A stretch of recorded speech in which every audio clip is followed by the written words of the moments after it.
para saber si una sustancia era un sólido molecular, un sólido red covalente, o sea, un sólido covalente, un sólido iónico o un sólido metálico. La palabra red, recuerdan que tiene que ver con el sólido, ¿no? Por supuesto que las sustancias moleculares se presentan en distintos estados de agregación, pero para los sólidos podemos llamarlo red molecular.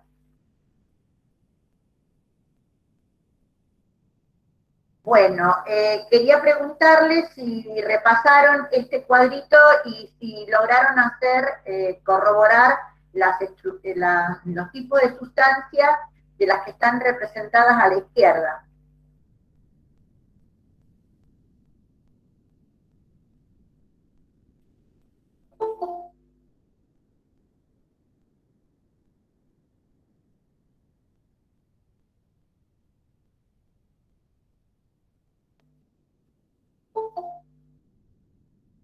Vuelvo a hacer la pregunta.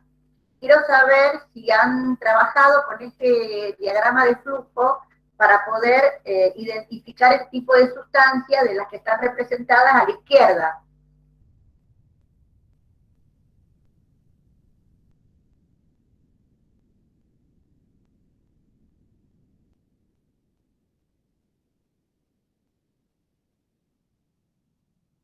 Alguien escribió en el chat, pero yo no lo puedo ver. Ahí te pusieron que sí, Cris, que sí. Claro, como yo no puedo verlo. En el chat.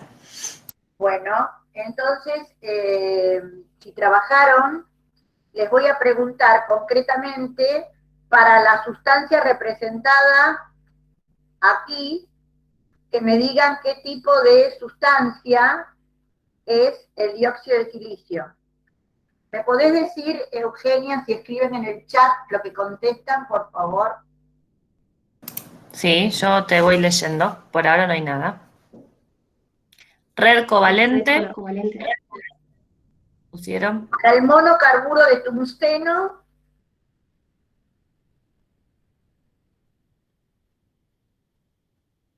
o wolframio.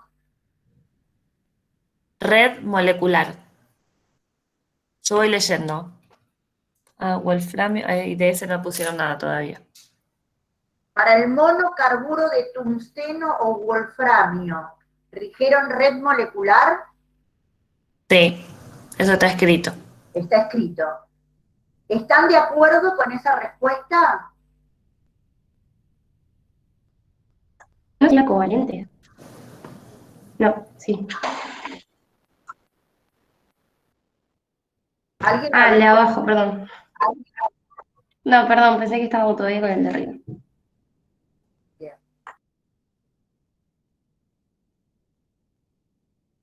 Bueno, el monocarburo de tungsteno está formado por dos elementos y el monocarburo de tungsteno está formado por un elemento metálico y un elemento no metálico con diferencia de electronegatividad menor a 1,7.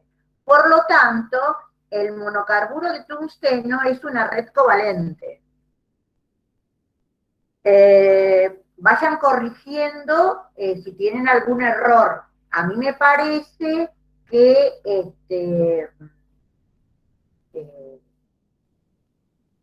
tomaron mal las personas que dijeron que era molecular.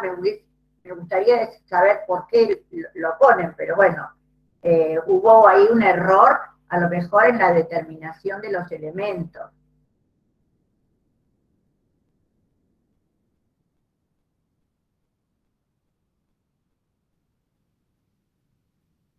¿Qué les dio para el tungsteno? El wolframio, que aquí está marcado. Molecular. No pude escuchar, No, metálico. ¿Me traducís, por favor, Eugenia? Metálico. Sí, Cris, están poniendo, dijeron metálico, red metálica en el chat. Bien, bien. ¿Nadie corrigió el monocarburo de tungsteno? No. Bien, bien. Entonces, alerta de que el monocarburo de tungsteno es un abrasivo muy importante que se usa muchísimo y es una red covalente. Y el wolframio o tungsteno es un metal, una red metálica. Correcto, correcto, correcto. Muy bien. Bueno, les agradezco que respondan porque es muy importante para el docente que, aunque tengamos una pantalla que no los vea, para colmo no los puedo ver de ninguna manera, es importante que al menos contestemos algunas preguntas o hagan ustedes en este momento, si quieren hacerme alguna consulta, háganla porque voy a empezar a explicar las redes covalentes.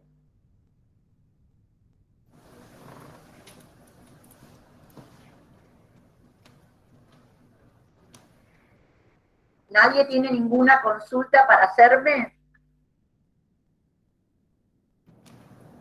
Bueno, entonces vamos a comenzar la clase de hoy hablando de las redes covalentes. A la izquierda de la pantalla ustedes tienen una carátula que dice red covalente. Las redes covalentes están formadas por átomos unidos por enlace covalente. No forman moléculas. Y a la derecha hay dos imágenes. Una que se puede describir como átomos unidos por enlaces covalentes formando planos, y entre los planos ahí aparece unas líneas verticales. En realidad, entre los planes hay electrones deslocalizados. Las sustancias redes covalentes pueden ser simples, como el grafito, que es la imagen que ustedes tienen de planos, y entre los planos hay electrones deslocalizados. El diamante, que no tiene electrones deslocalizados, son átomos de carbono unidos en una red diamántica, en una red tetraédrica. En realidad no es el estado, el cristal no es que sean tetraedros, sino que desde el punto de vista químico, los átomos de carbono se encuentran en los vértices de un tetraedro regular, y en los centros de esos cuerpos también hay carbono. Tenemos las dos variedades alotrópicas más conocidas, que se encuentran en la naturaleza como sustancias simples, que son el diamante. Acá hay una imagen de un diamante trabajado, y el grafito.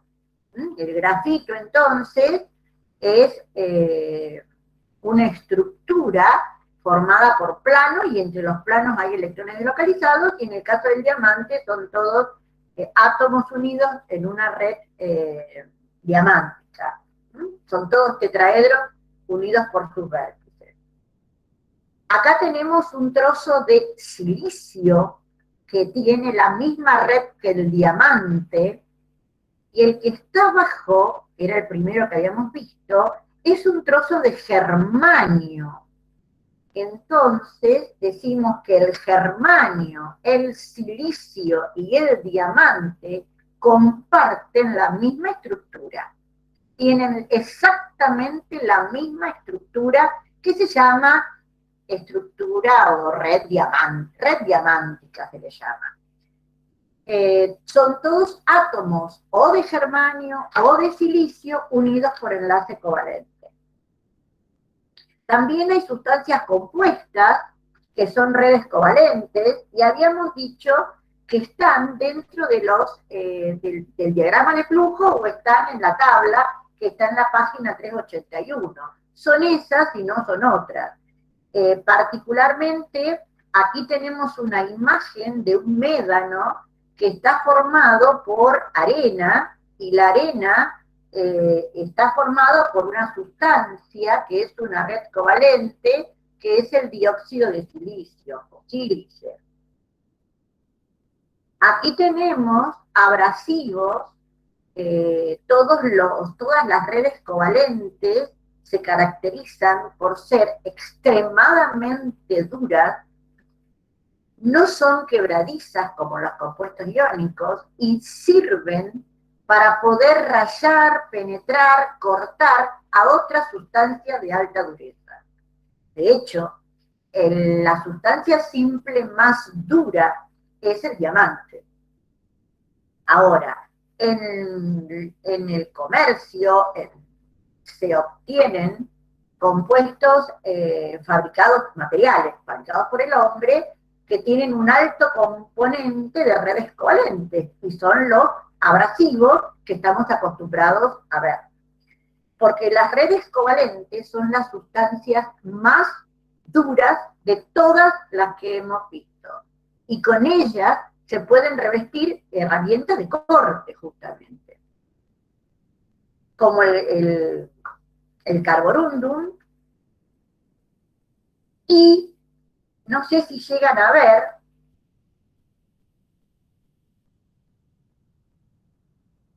voy a aumentar la imagen para que vean esa figura que dice compuestos empleados en la construcción de diodos LED.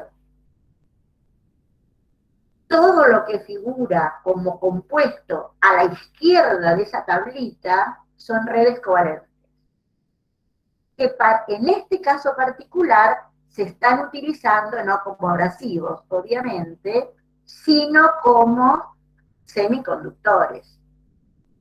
Y a la derecha están los colores, que se pueden percibir en un dispositivo apropiado que recoge la corriente eléctrica que proviene del semiconductor, y por el tipo de excitación que le generan los electrones, se ven de distintos colores. En definitiva, estas, por supuesto que son materiales, pero nosotros lo vamos a trabajar como sustancias. Estas sustancias son las que figuran tanto en el diagrama de flujo como en la tabla que está encima del diagrama de flujo en la página 381. En el supuesto caso de que uno pretenda que el alumno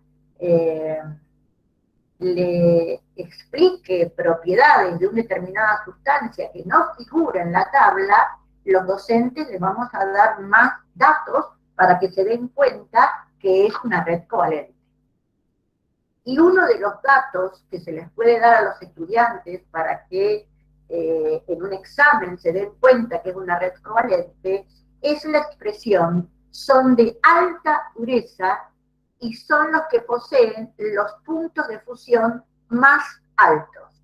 Estas dos expresiones, dureza alta y puntos de fusión altísimos, son los que me orientan a mí para decir si yo tengo una sustancia formada por no metales y estoy en duda. Esos datos me van a orientar a decir que seguramente es una red covalente.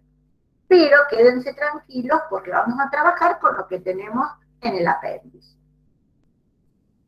Las redes covalentes, acá tenemos una imagen de una sustancia compuesta, un cristal de dióxido de silicio y es decir, representaciones, ¿no?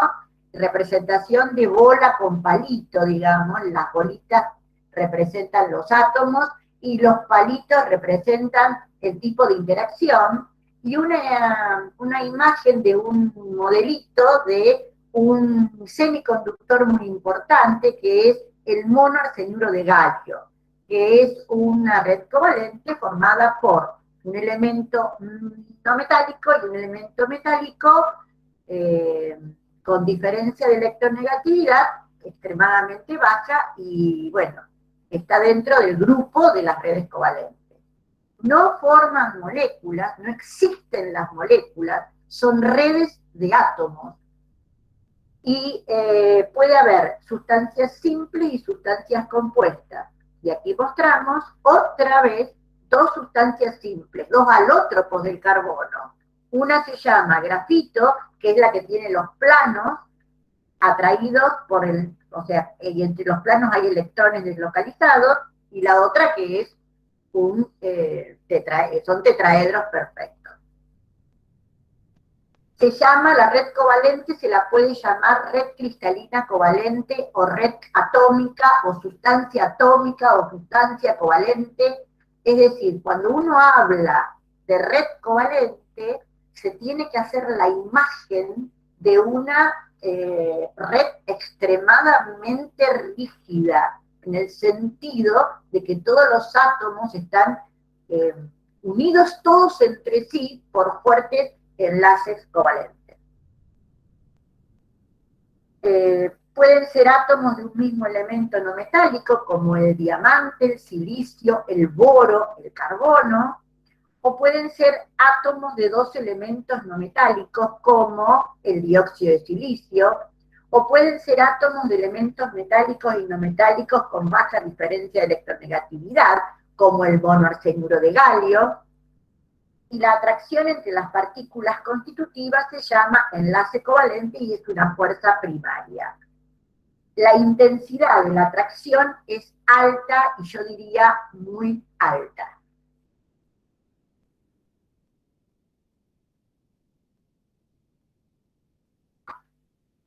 Las redes covalentes, que no forman moléculas, por lo que dijimos recién, la energía requerida para la separación de las partículas constitutivas, esa energía es muy alta. Alta, muy alta. Y es mucho más alta de la que disponen los sistemas a temperatura ambiente. Por lo tanto,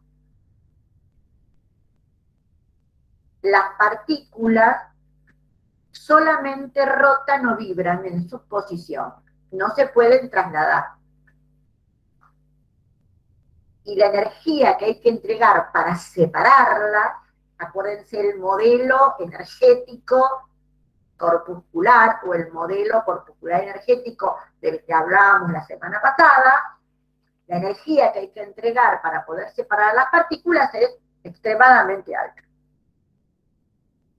Dentro de las propiedades, tenemos que tener que presente que debido a que a temperatura ambiente la energía no es suficiente para separar a las partículas, y estas están muy unidas, son sólidos, duros, muy duros, de extrema dureza. La energía mecánica que hay que ejercer para poder separar a los átomos es muy elevada, de altísimos puntos de fusión. Se los usa en las industrias, en el hogar, como abrasivos y refractarios. Y además, acá no lo dice, pero además forman parte, como los cristales iónicos, de los cerámicos, materiales cerámicos. Fundamentalmente se usan para degradar, romper a otras sustancias, a otros materiales, pues son abrasivos.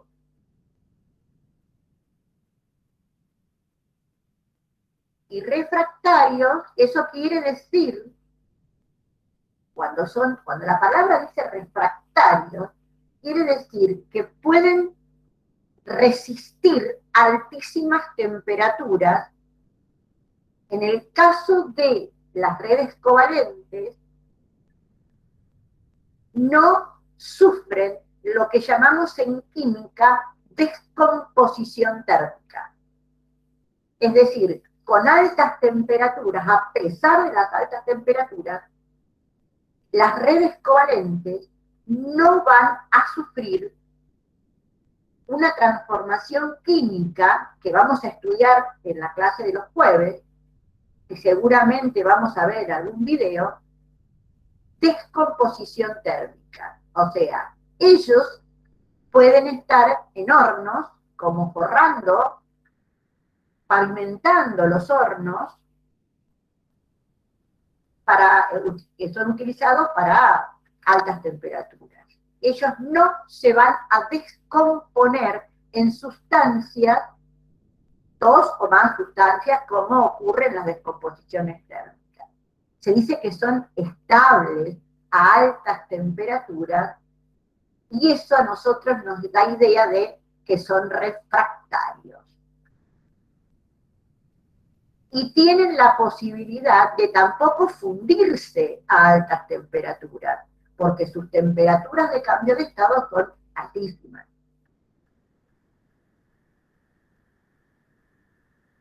Y tienen otra propiedad. No se solubilizan con solventes comunes. Se dice que son insolubles en solventes comunes. Como están formados por átomos eléctricamente neutros, son todos malos conductores de la energía eléctrica. Todos.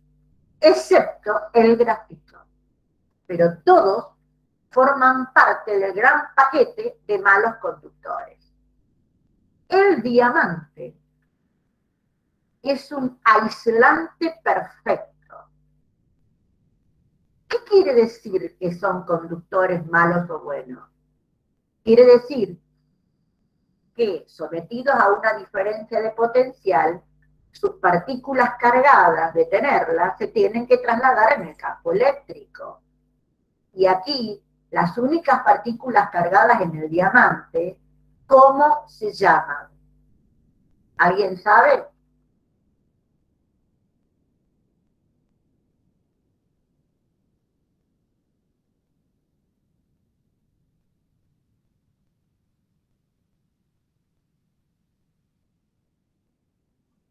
Profe, ¿podría repetir? Que en el caso del diamante está formado por átomos. No habría partículas constitutivas cargadas. Las únicas que podría haber serían los electrones y están, ¿cómo están esos electrones? No están deslocalizados, están formando parte del enlace. Por lo tanto, en el caso del diamante, los electrones están entre los núcleos de esos átomos y esos átomos atraen fuertemente esas nubes electrónicas, que no hay una diferencia de potencial suficiente como para que sea un conductor de la corriente, o que sea malo. Es un aislante a temperatura ambiente. Por supuesto que todos los sólidos en el cero absoluto son aislantes. Sin embargo, el diamante a temperatura ambiente es un aislante perfecto. Perfecto. Mientras que el otro, el grafito, es un conductor de primera especie, es muy buen conductor. ¿Cómo me podría haber dado cuenta yo de que el grafito es un buen conductor? Porque está dentro de las pilas que yo uso. El electrodo que está dentro de mis pilas es de grafito. Si yo desguazo una pila y puedo extraer el grafito que está dentro de la pila, puedo armar electrodos, tranquilamente. Ellos son conductores de primera especie, el grafito. Por supuesto que hay otros estados alotrópicos del carbono, como son el grafeno, los nanotubos, que también tienen propiedades conductoras. El grafito es una excepción de todas las redes covalentes que estamos viendo en este curso. Son todas malas, mientras que el grafito, junto con los metales, es un muy buen conductor de la corriente eléctrica. El silicio y el germanio forman parte de semiconductores, malos también. A temperatura ambiente se comportan como semiconductores. En el cero absoluto son todos aislantes, obviamente. Pero a temperatura ambiente, el silicio y el germanio son semiconductores. Y por último, vamos a ver cristales dopados. Es decir, la mezcla de una sustancia sólida, como es el silicio o el germanio, y otra sustancia, como puede ser el aluminio o el fósforo, que se encuentran en pequeñas cantidades, que son impurezas en estos cristales. Los cristales dopados son mezclas sólidas homogéneas. Son mezclas sólidas homogéneas.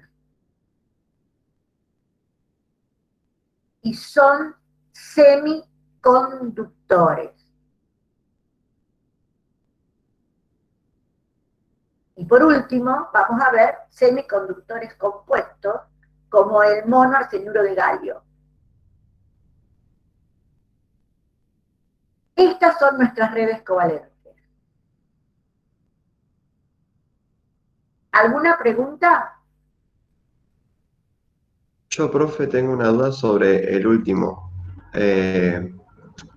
¿Cómo? No tengo una imagen de eso. O sea, ¿cómo lo formamos? ¿Cómo Bien, se bien, consigue naturalmente? bien. ¿Cómo es? Te voy a dar otro ejemplo, a ver si vos podrías darte cuenta. No es en la proporción que están los cristales dopados, ¿eh? Los semiconductores compuestos son compuestos binarios. Arsenuro de galio, selenuro de zinc, bueno, son compuestos. Pero los cristales dopados son como, a ver, salvando las distancias, el acero. El acero es una mezcla homogénea de hierro y carbono. Pero el carbono no es una impureza, no. En estado sólido se mezcla el hierro y el carbono y forman una mezcla llamada acero. Y esa mezcla es homogénea. Los cristales dopados, que son el silicio dopado y el germanio dopado, son una mezcla de silicio y fósforo, silicio y aluminio, silicio y arsénico, donde el arsénico, el aluminio, el fósforo ocupan los lugares de los átomos de silicio y forman una mezcla homogénea. Eso lo vamos a ver cuando veamos en la semana que viene mezclas homogéneas. ¿De acuerdo? Yo sé que no tenés la imagen. Sí, no, pero ahí Es la me primera vez una que idea. escuchás una mezcla sólida homogénea. Claro, sí, ahí más o menos ya me dio una idea. Sí, en química lo vas a conocer la clase que viene como soluciones sólidas. Perfecto. Las mezclas homogéneas en química reciben el término de soluciones. La palabra solución, que vas a ver la clase que viene, hace referencia a una mezcla de sustancias en estado líquido, sólido, gaseoso. Pero bueno, una mezcla homogénea. En el caso de las aleaciones, o en el caso de los cristales dopados, estas mezclas homogéneas se llaman soluciones sólidas.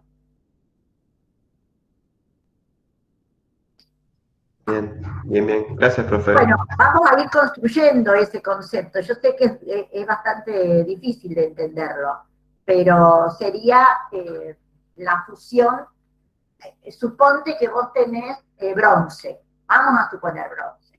Los metales que forman el bronce, bueno, fundidos, se unieron y lo que obtenés es un sólido, pero es homogéneo. ¿Qué quiere decir? Que todas las propiedades intensivas son iguales en todo punto del sólido.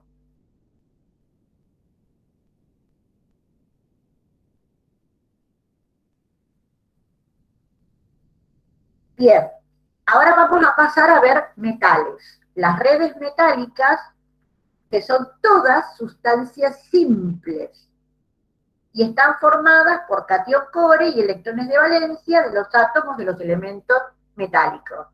Acá vemos a un señor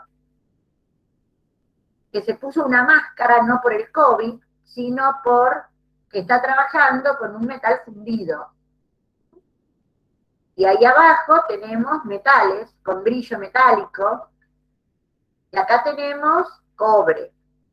Bueno, los metales son unas sustancias muy importantes porque en ingeniería se trabaja con sólidos metálicos puros. Por ejemplo, aquí vemos cobre para hacer cables, toda una instalación. Sólidos metálicos puros, o tenemos sólidos mezclados, que son mezclas homogéneas, como es el acero. O tenemos distintas aleaciones, como pueden ser el bronce, el oro de joyería, la plata de joyería, y todos los tipos de contactos que son los fusibles, son mezclas de metal.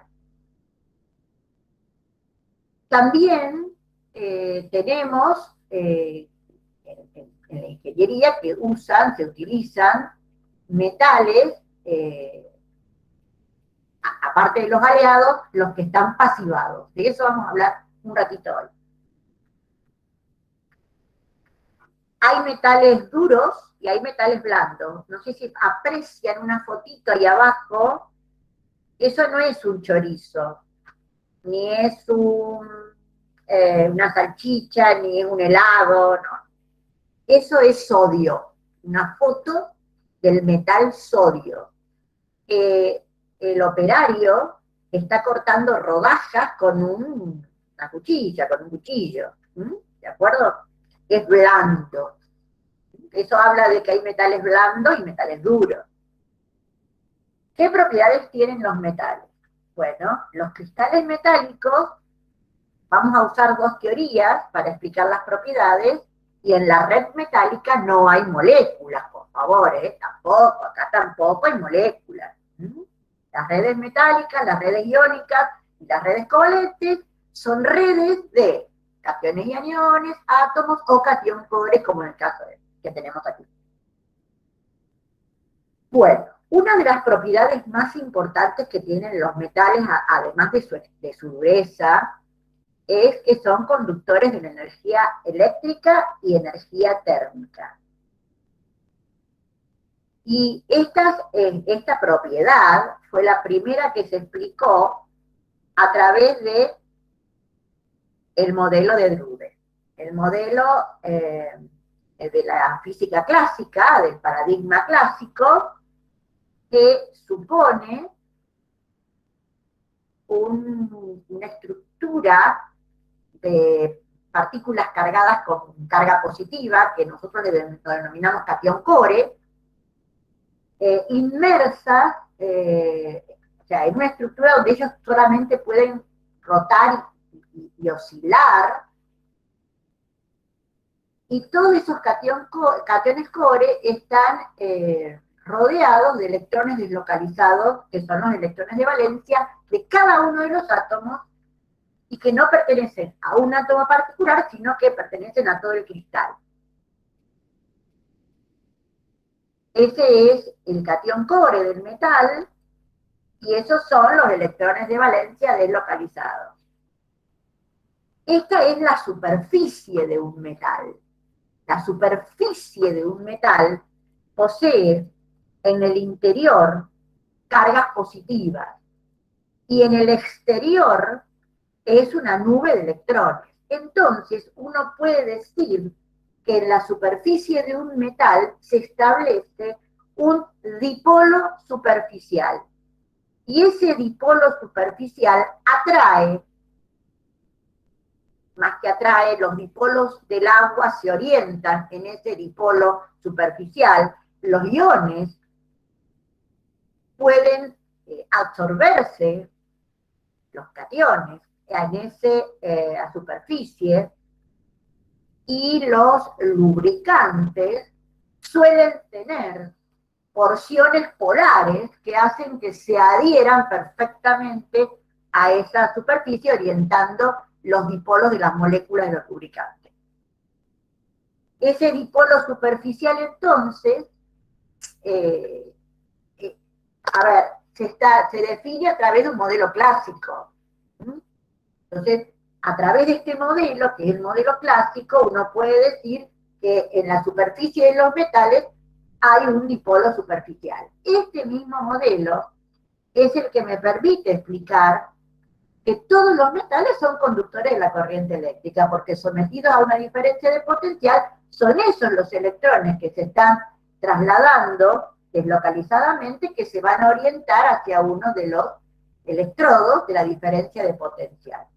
También explica los efectos fotoeléctricos y termoemisivos, es decir, que se pueden desprender esos electrones del metal, y también esta teoría explica que al aumentar la temperatura disminuye la conductividad, porque aumenta la resistencia al pasaje de los electrones, por el aumento oscilatorio de los cationes core.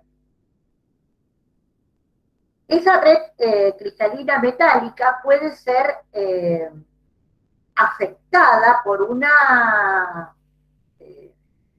perturbación que puede ser la aplicación de una determinada fuerza.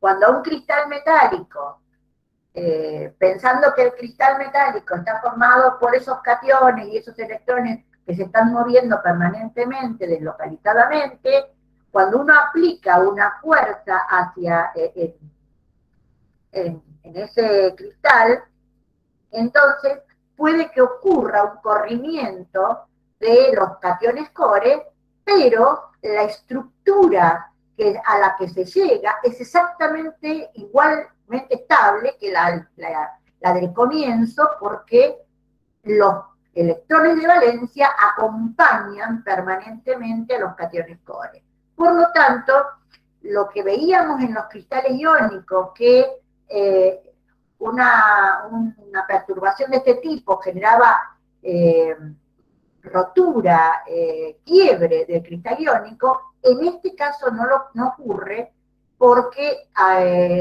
no hay cationes core enfrentados directamente, sino que hay siempre una nube de electrones que permite la estabilidad del modelo. Por eso se dice que los metales son dúctiles y maleables. Vayan al libro, vayan al diccionario, para ver qué quiere decir que los metales son dúctiles y maleables. ¿A qué se refiere la palabra ductilidad y maleabilidad? La formación de hilos delgados, de cables, la formación de placas, de planchas, eso hace que el metal pueda resistir a altas presiones, ¿no?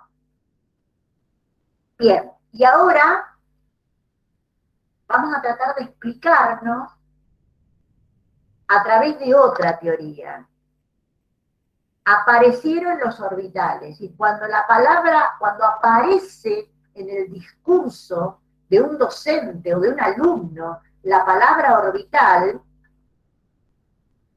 es porque se metió en el paradigma cuántico. O sea, la palabra orbital es el paradigma cuántico.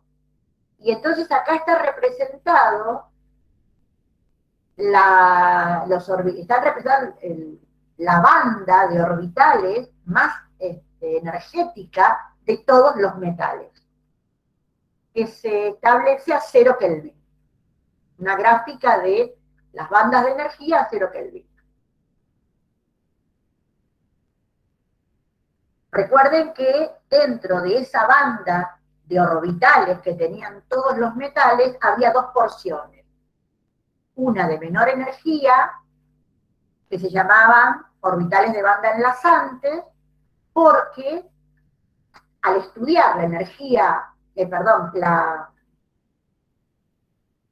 enlace metálico, necesitábamos ver en qué zona de esas bandas se encontraban los electrones. Todos los electrones que se encontraban en niveles energéticos menos exigentes favorecían el enlace. Los que se encontraban en niveles energéticos más altos, llamados orbitales de banda antienlazante, lo que hacían era debilitar el enlace.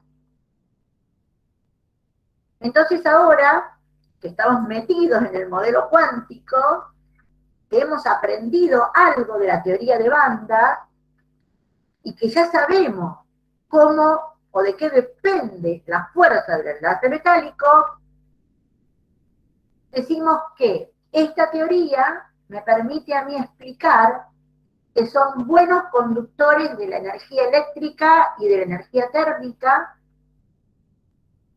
y uno podría inferir con alta probabilidad de que, dependiendo de la fuerza del enlace metálico, los puede clasificar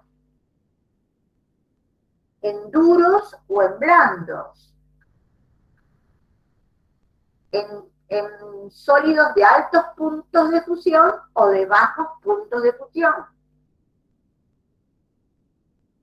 Sabiendo qué metales poseen bajos puntos de fusión,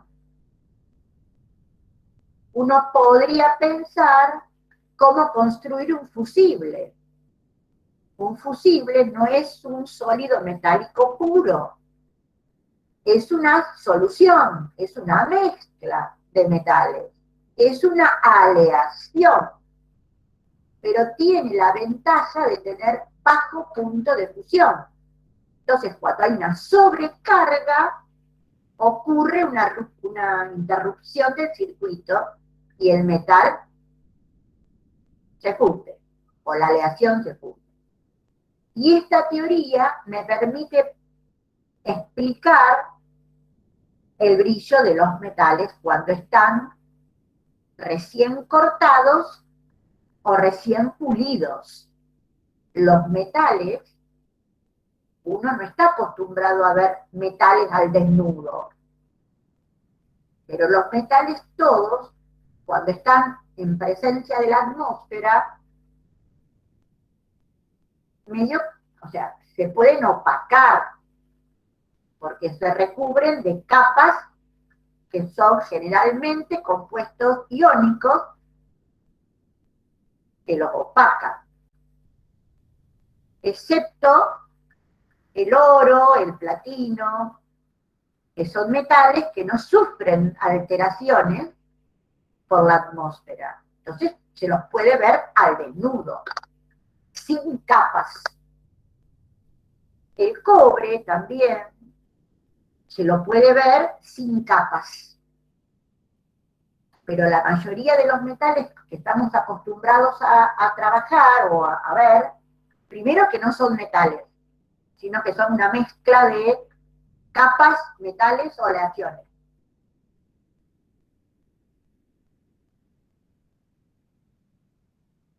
Generalmente una puerta de aluminio, del aluminio más económico, sin pintura, que no esté anodizado, es una puerta que seguramente tiene aluminio y su capa que se produjo por el dioxígeno del aire, el óxido de aluminio.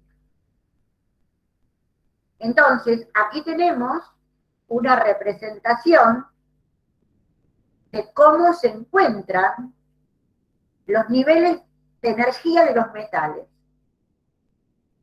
La palabra vacío, recuerden que es un término utilizado por nosotros, yo lo utilizo para demostrar que en esos orbitales no hay electrones. Pero recuerden que el orbital está definido cuando existe el electrón, cuando está el electrón. Si no, no hay orbital, digamos, porque el orbital es una función matemática.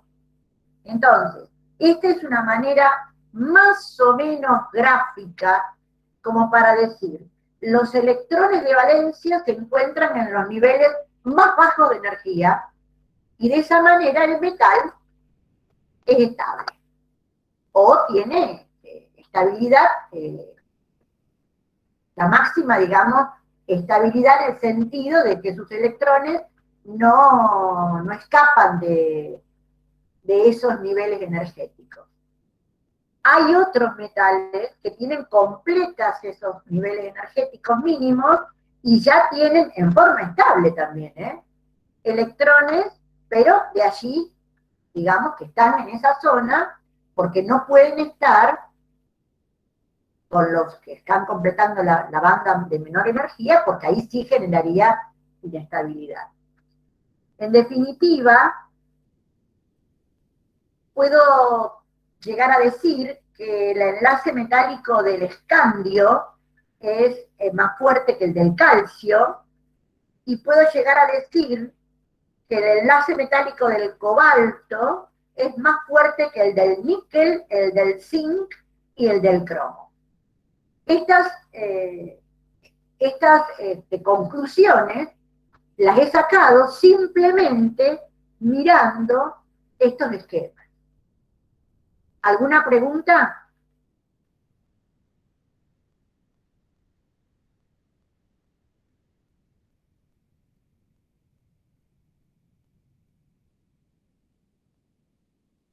No, profe.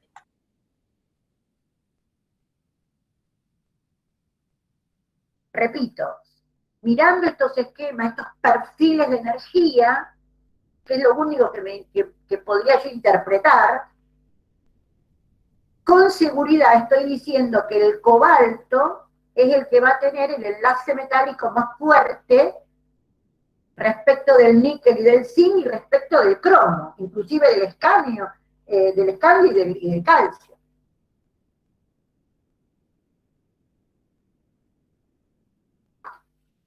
La dureza, la densidad, el punto de fusión y la entalpía de fusión de los metales son propiedades que se explican con alta probabilidad atendiendo a la fuerza del enlace metálico. Entonces, para los metales con enlaces metálicos más intensos, se necesitará mayor energía para separar los cationes core, y a constancia de otras variables, como puede ser la estructura cristalina, que nosotros dejamos de lado y no la consideramos, podrían corresponder a valores más altos de dureza, densidad, punto de fusión y entalpía de fusión de los metales. Hay metales que por esta causa son blandos y otros relativamente más duros. Por eso, además, por la estructura que tienen y por la fuerza del enlace metálico, pero fundamentalmente por los huecos que dejan las redes cristalinas, se pueden clasificar en metales livianos y metales pesados.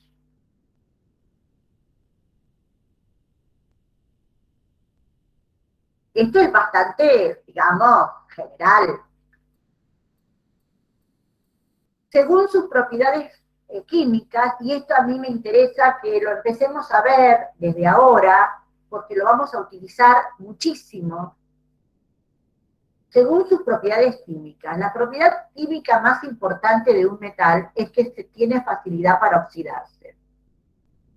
Y cuanto más fácilmente se oxida, cuanto más fácilmente pierde sus propiedades metálicas, cuanto más fácilmente se combina con el dioxígeno del aire para formar un óxido, o con el dióxido de carbono para formar un carbonato,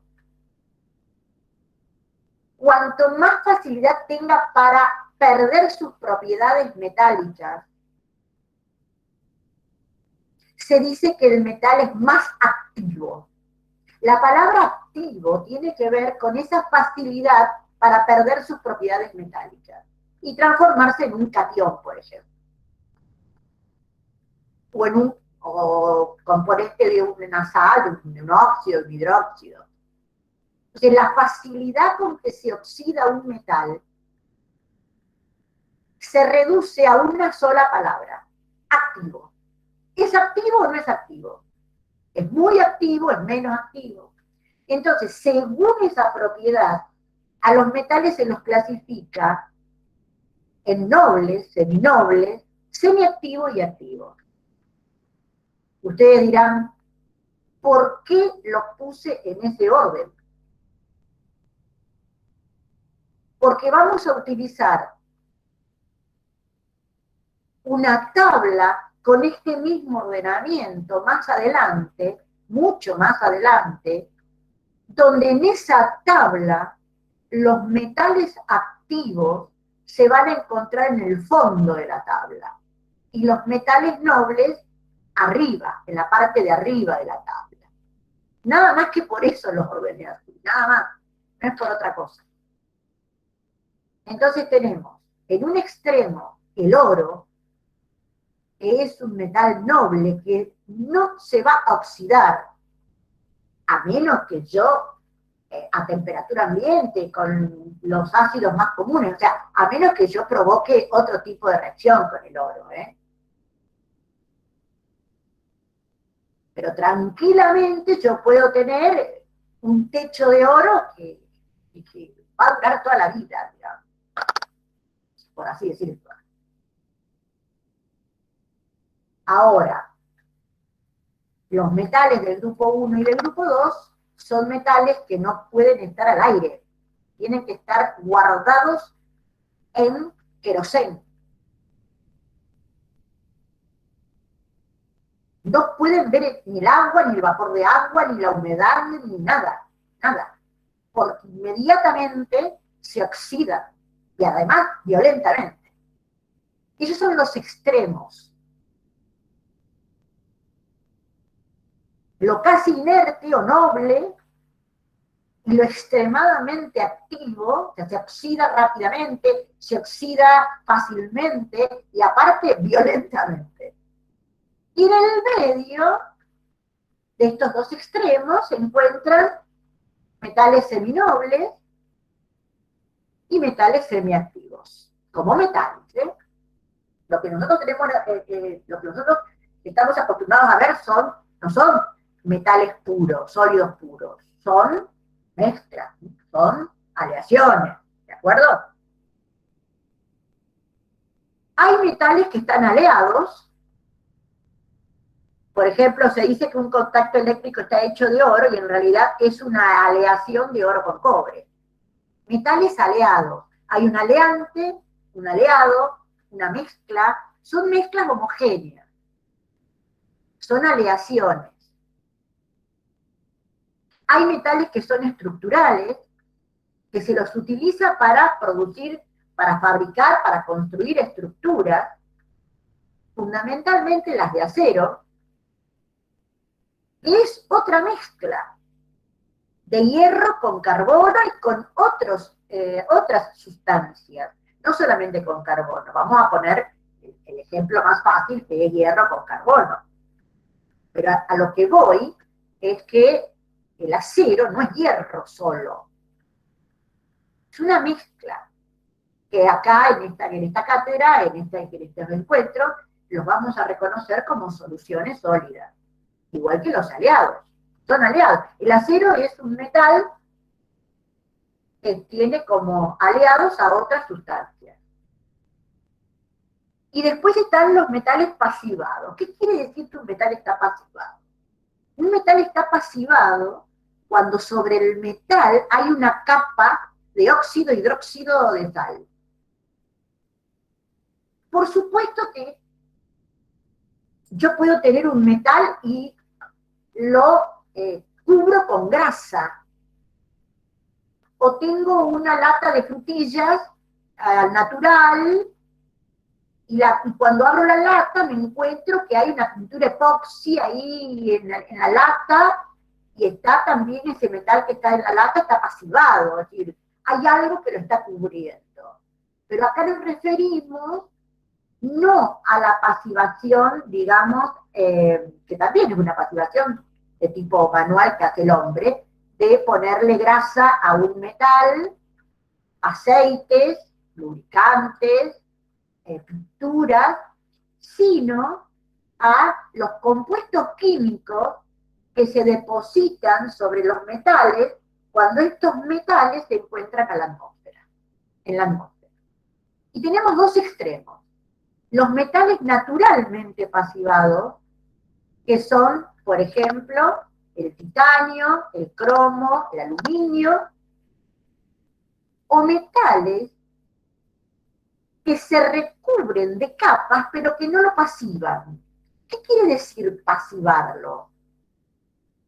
Y quiere decir que el metal no va a sufrir la oxidación que sufriría si no tiene esa capa. Es como que está dormido. No le rompan la capa al metal, porque entonces el metal se va a empezar a oxidar. Pero digo, los metales pasivados son aquellos que se comportan prácticamente parecidos a los metales nobles, porque están pasivados, porque tienen una capa que los protege. Ahora bien, hay metales que también se cubren de capas, pero no los protege. Y el metal característico que tiene siempre una capa de óxido, pero que no es protectora, es el acero, es el hierro.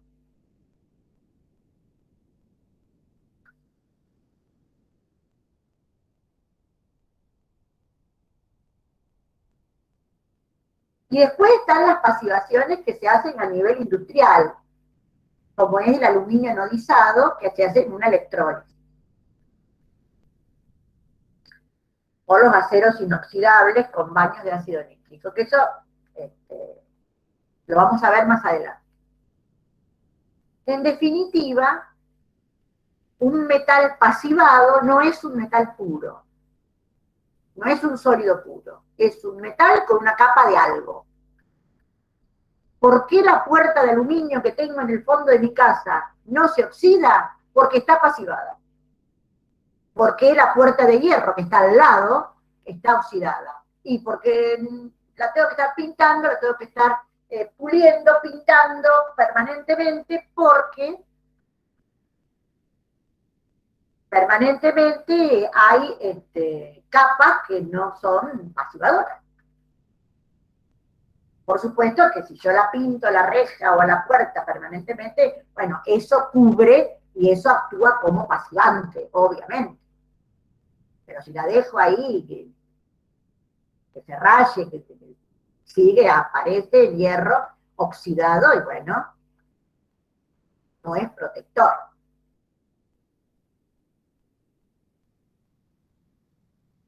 Los aceros inoxidables tienen cromo y el cromo se recubre de una capa de óxido de cromo, trióxido de dicromo, y es pasivante.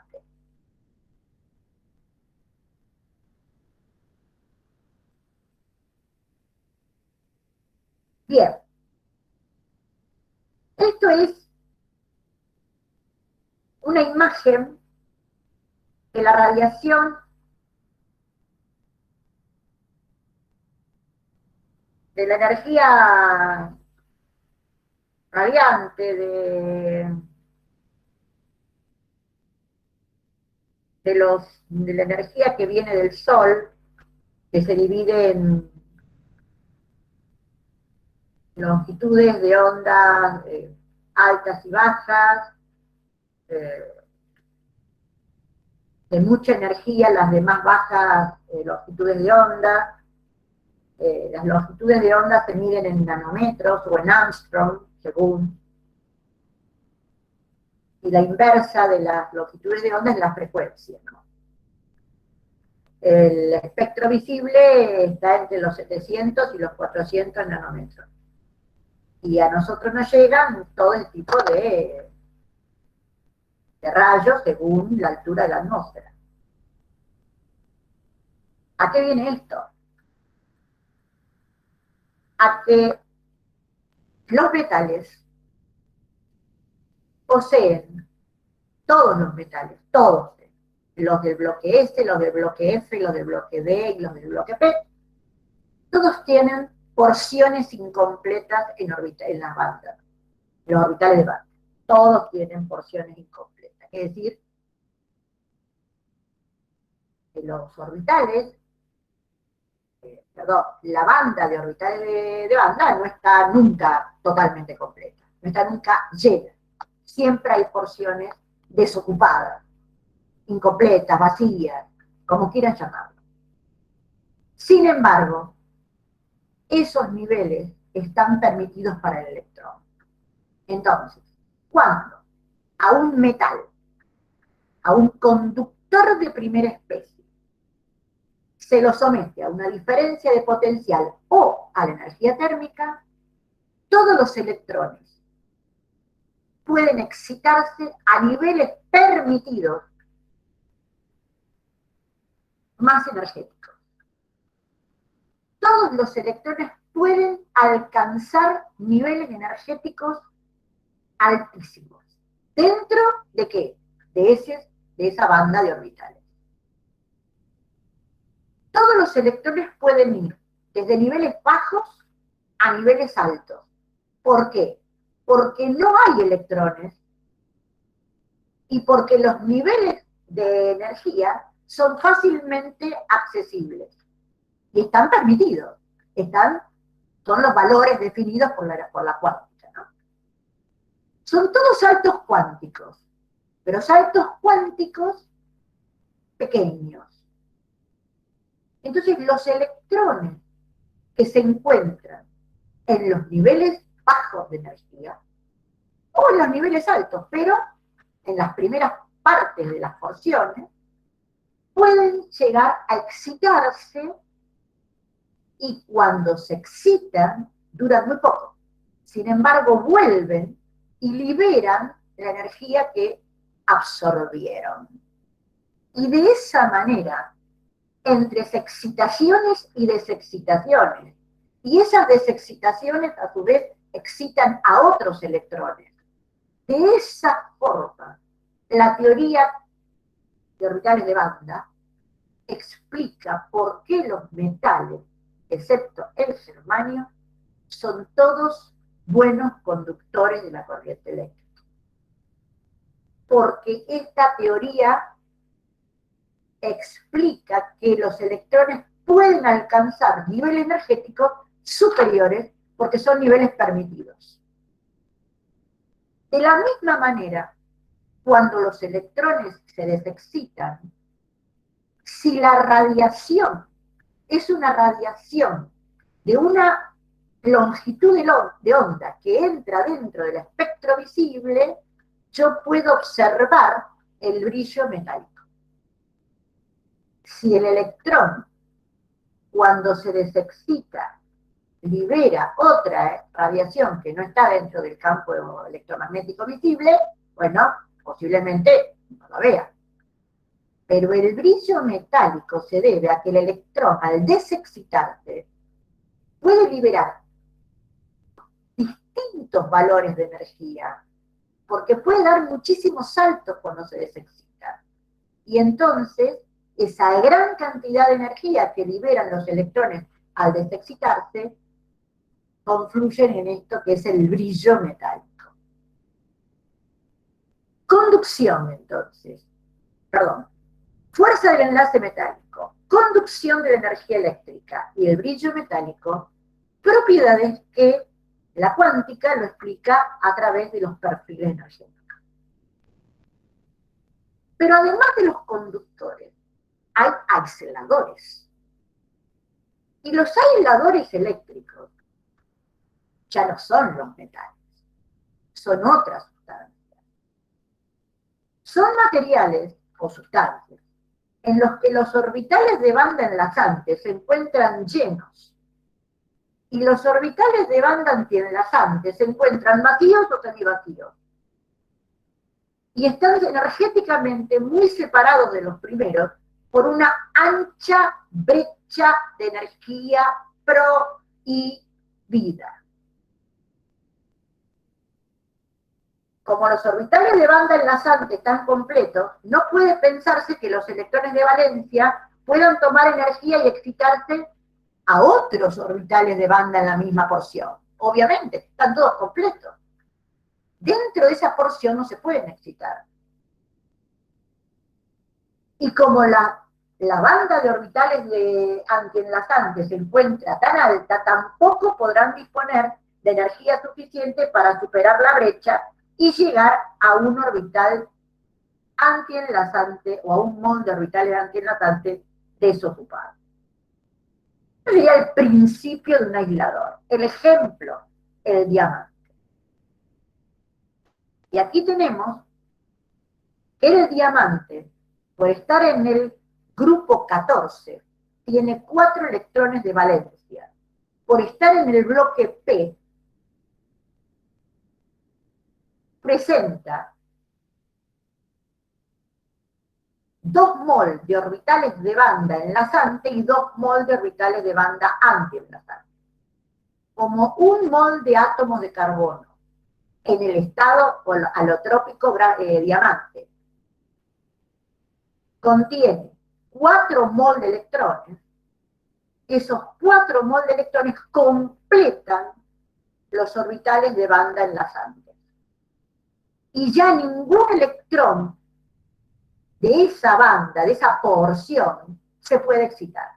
No puede, porque todos los orbitales, los 4 mol de orbitales de banda enlazante que están ahí, están todos ocupados. Con los 4 mol, los 2 moles de orbitales de banda están totalmente ocupados con los 4 mol de electrones. ¿Qué tiene que hacer el diamante para conducir la corriente? Recibir una energía tan alta que no es posible mantener al diamante como diamante con esa energía. Entonces, jamás los electrones del diamante podrán superar la brecha prohibida. Y por lo tanto, este es el perfil energético típico de cualquier aislante. En este caso el diamante, pero hay un montón de aislantes. La separación tan fuerte entre las porciones de esas orbitales más energéticos hace que la sustancia sea un aislador. Pero hay semiconductores. Entre los metales y las redes covalentes hay semiconductores. ¿Y cuál es la característica del semiconductor? Que a la temperatura del cero absoluto son aisladores eléctricos. Al incrementar su temperatura, aumentan, aunque escasamente, sus conductividades eléctricas. A la temperatura ambiente llegan a tener una conductividad mucho mayor que la de los aisladores, pero muy escasa comparada con la de los metales, que son todos buenos conductores. El ancho de la brecha prohibida no es tan ancha, de manera que la banda antienlazante, con orbitales de banda vacíos o semivacíos, se encuentra relativamente cercana a los orbitales de banda enlazados. Y aquí tenemos los conductores, los semiconductores y los aisladores.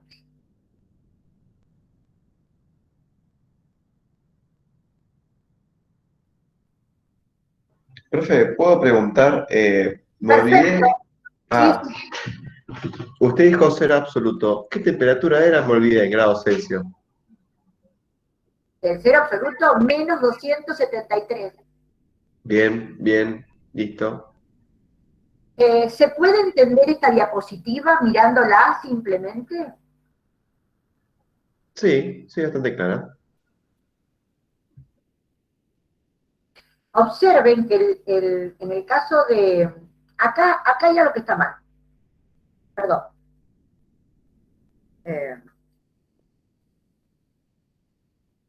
El boro, perdón, acá hay un error, ¿eh? No tiene lleno los OBB. Perdón. El silicio y el germanio son los que tienen lleno los OBB y vacío los OB asteriscos. Y en el caso de el diamante, tiene lleno y vacío. ¿Ven la brecha? ¿Ven la brecha? Esta brecha es la que me dice a mí, acá no corresponde el boro. Esta brecha es la que me dice a mí que el silicio y el germanio son semiconductores.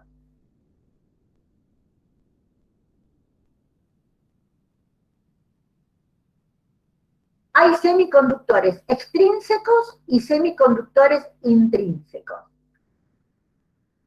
Los semiconductores extrínsecos se reciben la denominación genérica de cristales dopados. Son soluciones sólidas sustitucionales llamados cristales dopados. Tienen un mayoritario, una sustancia mayoritaria, que se llama base, o se denomina base, silicio germanio, con impurezas de átomos de elemento de los grupos 13 o 15. La presencia de átomos de elemento del grupo 13, es decir, átomos que tienen menos electrones de valencia, son semiconductores de tipo P. Contrariamente, la presencia de elementos del grupo 15 son semiconductores del tipo N, porque tienen más electrones que los del grupo 14. ¿Cómo operan estos semiconductores? El silicio tiene las mismas bandas, OBB y OB asterisco. Sin embargo, la impureza les genera niveles energéticos permitidos dentro de la banda prohibida. Entonces, cuando este semiconductor es sometido a una diferencia de potencial, los electrones que se encuentran todos en los orbitales de banda enlazantes pueden excitarse a través de estos niveles energéticos intermedios y arribar a electrones en los más energéticos que están en los orbitales de banda antienlazante. Y aquí tienen está en el libro también, los cristales dopados de silicio son una base de silicio monocristalino con impurezas del grupo 3 y del grupo 15. Y las distintas impurezas hacen que el salto sea menos exigente, digamos, ¿no?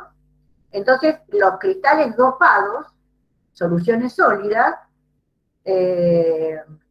son semiconductores que tienen una pequeña conductividad un poco mejor que los semiconductores intrínsecos o puros que no tienen estas impurezas.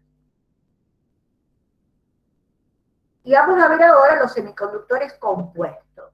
En vez de tener un dispositivo que tenga un sólido cristalino, que es carísimo obtener silicio monocristalino, e introducirle a través de la nanotecnología impurezas de aluminio, arsénico, fósforo, lo que se hace es construir, formar compuestos que tengan elementos del grupo 13 y del grupo 15 sin el silicio o sin el germanio. Y entonces tenemos semiconductores compuestos que son redes covalentes formadas por elementos del grupo 13 y elementos del grupo 15. Y aquí tenemos grupo 15 y grupo 13, arseniuro de galio, antimoniuro de galio, antimoniuro de aluminio, monoarseniuro de indio, monoantimoniuro de indio, o por un elemento del grupo 12 y del grupo 16, como pueden ser el monoselenuro de zinc, el monoteleruro de zinc, el monoselenuro de cadmio o el monoteleruro de cadmio. El monoarseniuro de agario es uno de los semiconductores más usados en la actualidad Y también hay compuestos ternarios, como ustedes pueden apreciar, los colores de la excitación de sus electrones cuando se desexcitan, dentro de qué franja del espectro visible, dentro de qué, sí, del espectro visible emiten, ¿no es cierto? Unos en el infrarrojo, otros en el verde y otros en el azul. Este es un esquema de lo que es el arseniuro, el monoarseniuro de galio, que es el más usado, ¿no? Bueno, para terminar la clase de hoy, vamos a tener a mano, porque cuando damos las clases en la forma presencial, esto está prohibido tenerlo para los exámenes, pero ustedes lo pueden tener. Este cuadro que está al finalizar el capítulo 10 del libro, donde hay un resumen de las propiedades más significativas que tienen los distintos tipos de sustancias.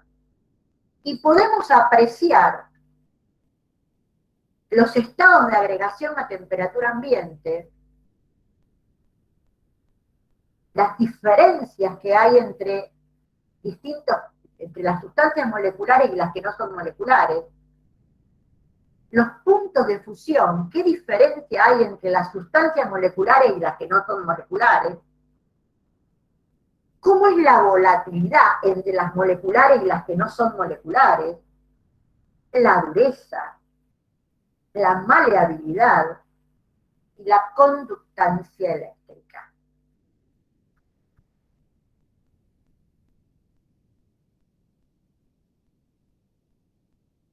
Ustedes,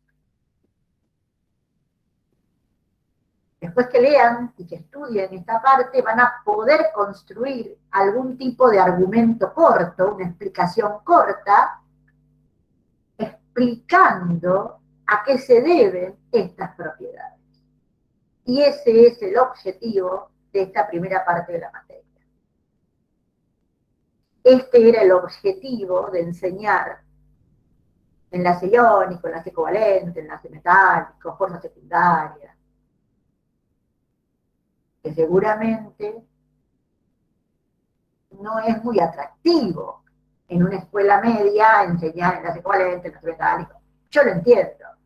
Aquí tuvimos la necesidad de hacer hincapié en esta temática para poder entender por qué algunos conducen y otros no, y por qué algunos conducen cuando están mezclados con agua y otros no, por qué algunos conducen cuando están fundidos y otros no.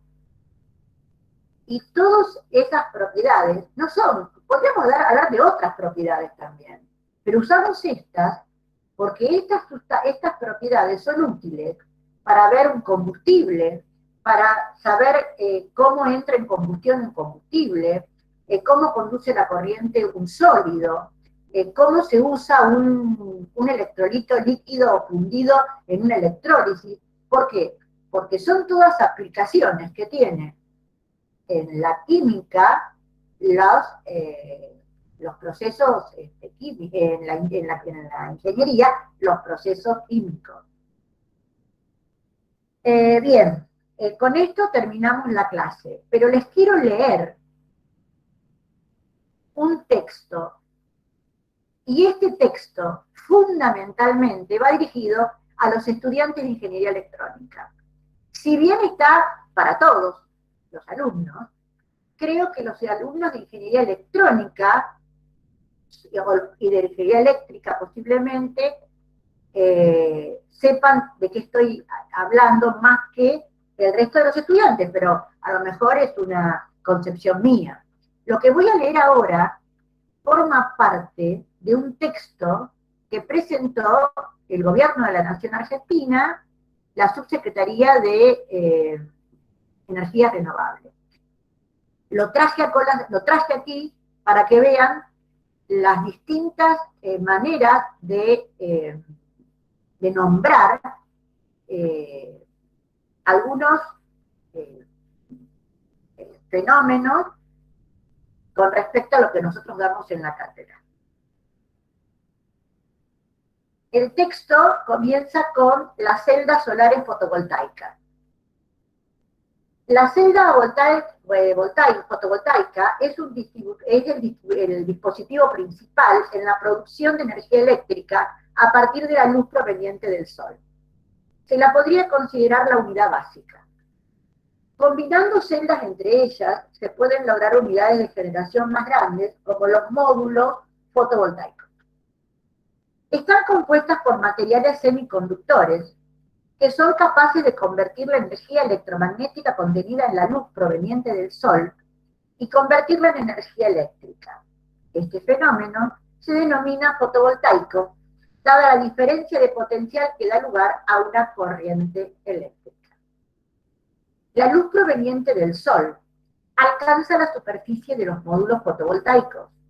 Es allí donde los fotones, partículas elementales responsables del fenómeno electromagnético, son absorbidos por el material semiconductor, provocando la excitación de los electrones y permitiendo que se forme lo que se conoce como el par electrón-hueco. Cuando un electrón, esto lo digo yo, cuando un electrón se va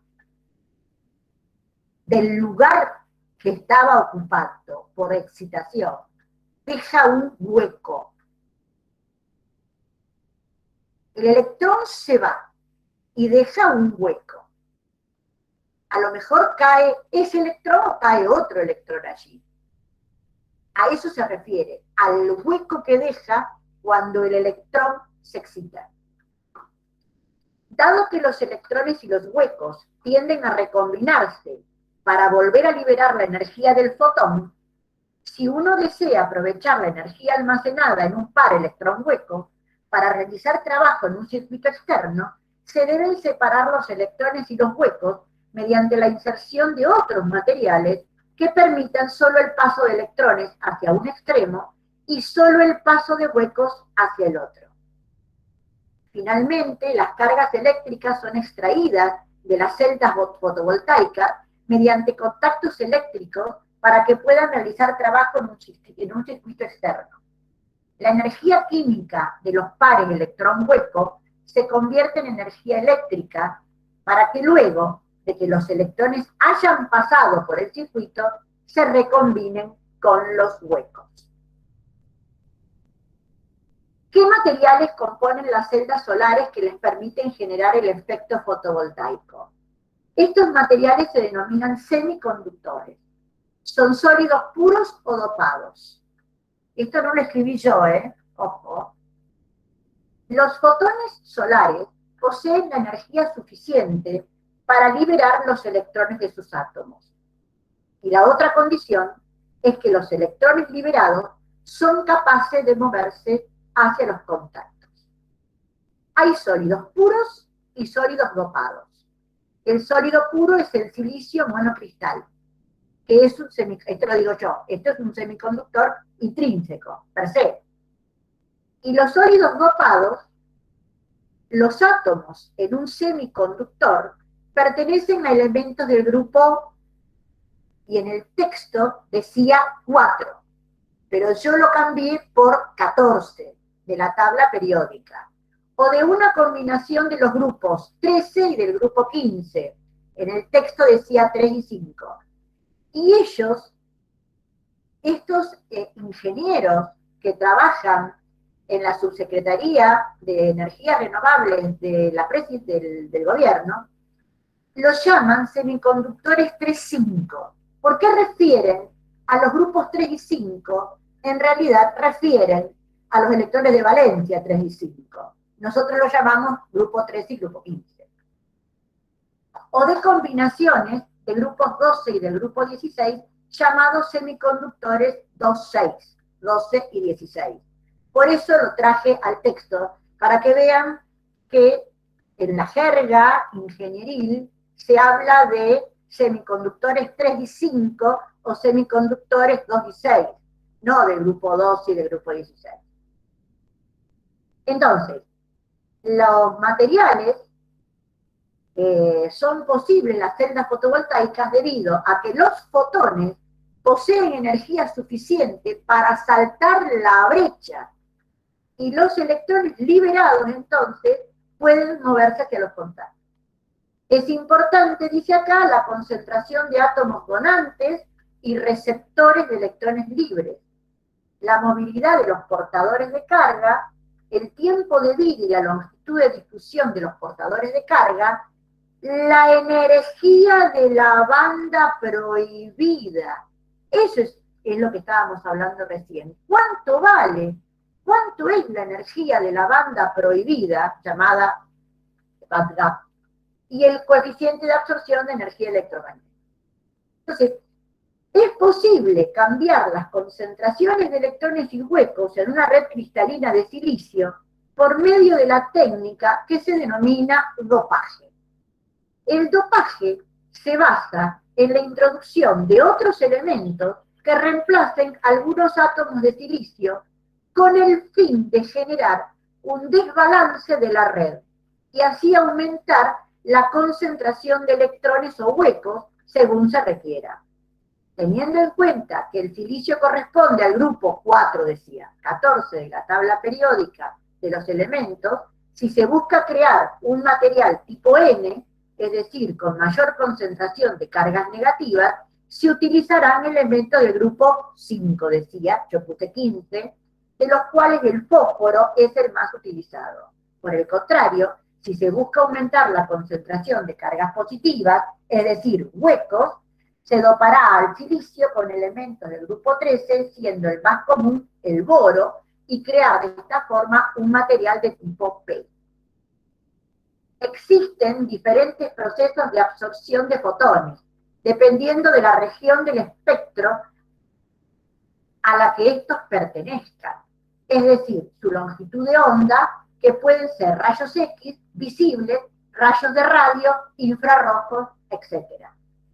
Con los fotones, las celdas solares utilizan la absorción interbanda, que es aquella que lleva un electrón de la banda de valencia OBB a la banda de conducción OB asterisco. Por eso traje este texto, porque nadie de los ingenieros ni de los libros del ciclo superior presenta a las bandas, a los orbitales de banda, en porciones enlazantes y antienlazantes. Esto es especialmente utilizado por los químicos, no por los ingenieros de materiales, no por los electrónicos, no. Los electrónicos y los ingenieros de materiales utilizan la terminología orbitales o bandas de valencia, a la que nosotros le hemos puesto el nombre OBB, y le llama orbitales o bandas de conducción a los OB asteriscos. Entonces, para terminar el texto, dice, en contraparte, la emisión se produce cuando un electrón ya en la banda de conducción se recombina con un hueco en la banda de valencia, liberando un fotón. Eso es la síntesis de cómo se transmite la energía eléctrica a través de, en este caso, no una diferencia de potencial, sino a través de la radiación del Sol. Excitación y desexcitación. En esa desexcitación se libera una radiación que entra dentro del visible, el brillo. Pero esa radiación, que se llama radiación electromagnética, se puede concebir como formada por corpúsculos, llamados fotones. Por eso dice, la emisión se produce cuando un electrón ya en la banda de conducción se recombina con un hueco en la banda de valencia, liberando un fotón.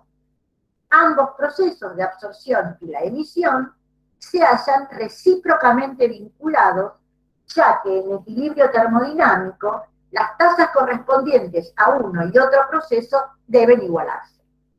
El coeficiente de absorción es el parámetro que determina la intensidad con que un semiconductor es capaz de absorber fotones. la absorción de un fotón significa que su energía, la energía del fotón, para excitar a un electrón desde un nivel bajo, que es los OBB, el nivel inicial, a un nivel de energía final, esa energía debe ser suficiente para cruzar esa banda prohibida. Los fotones solo podrán ser absorbidos si la energía que le transmiten al electrón es lo suficientemente grande para realizar el salto entre estos dos niveles de energía. Si la energía inicial se encuentra dentro de la banda de valencia y la energía final dentro de la banda de conducción, el salto que deberá realizar el electrón será la diferencia entre estos dos niveles y se denomina como la banda prohibida EG o banda. Por otro lado, si el electrón es excitado y llega a la banda de conducción, en la banda de valencia se generará un vacío, denominado hueco, y dada la ausencia del electrón, dicho vacío se comportará como una carga positiva. Lo pueden googlear, esto está sacado de la Subsecretaría de Energías Renovables y Eficiencia Energética, Energía Solar Fotovoltaica, y este documento es un estado de las investigaciones que hay respecto del tema. Por eso, en este documento, el título de este documento es Estado del Arte, es decir, en qué estado están las investigaciones y los adelantos de la tecnología de generación de energía eléctrica utilizando la luz solar, y es un documento que se subió a la web en octubre de 2019. Con esto damos por terminada la clase de hoy, y los quiero ver